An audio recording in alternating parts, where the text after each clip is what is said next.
Good morning.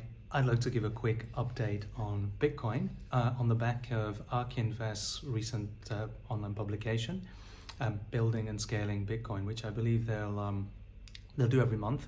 It's well over an hour, and I'll try to summarize it in 1 minute. So I think they started the call off by, again, giving credit to Satoshi, I believe, inventor of Bitcoin, and reiterating that Bitcoin has many similarities to natural resources in that we don't create Bitcoin, we discover it.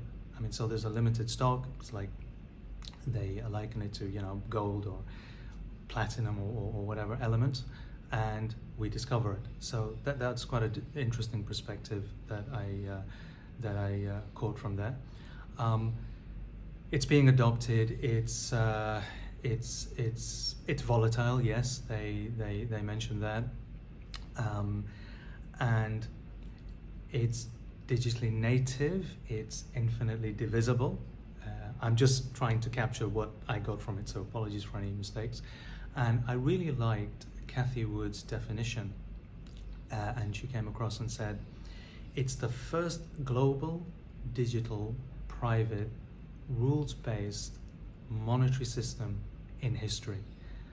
Now, taking that in totality, that is profound, really profound. The other thing that Cathie likes to mention is she feels it's the missing puzzle of the internet. When the internet was developed, it was there to exchange information, and when it went to commerce, you still needed third parties and external currencies, let's say. Whereas she believes that Bitcoin is the natural, natural brother, natural child, or extension of the internet, and enabling it, empowering to be what it should be and what it should have been. So that again is quite profound from my perspective. In terms of benefits, they really focused actually on the global south. There are perhaps, could be well over 1 billion people who struggle with banking facilities, struggle with KYC issues, know your customer issues, and Bitcoin and the ability to transact could bring them into the economy in a big way, allow them a way to access distributed energy, participate in the economy, and drive growth and well-being. Also, I understand that El Salvador has made it legal tender. So this is interesting, but the focus on the global south, where now even the BRICS organization is looking at a new currency backed by gold. That's quite interesting.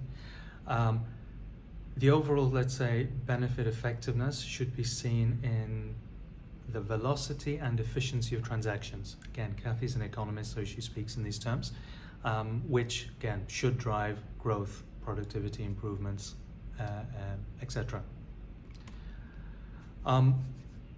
Finally, I think they acknowledge that for Bitcoin to be seen to be the answer, effective and have wide range adoption, it's got to be useful, it's usable, adoptable.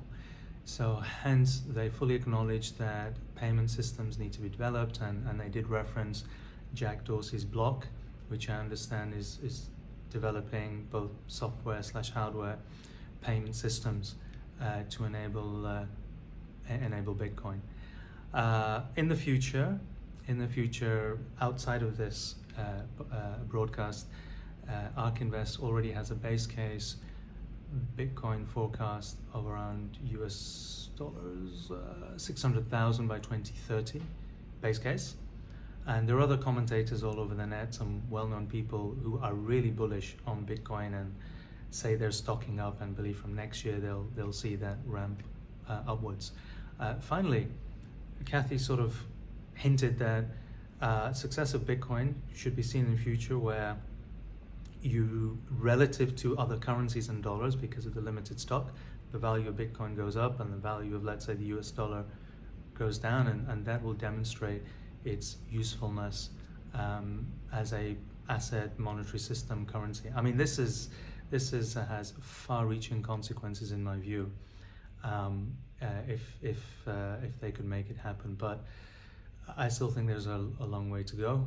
That's a quick summary of their call. It was really interesting. As I said, well over 1 hour, but I've summarized it really quickly. Have a great morning. Let's see how you find this. Cheers.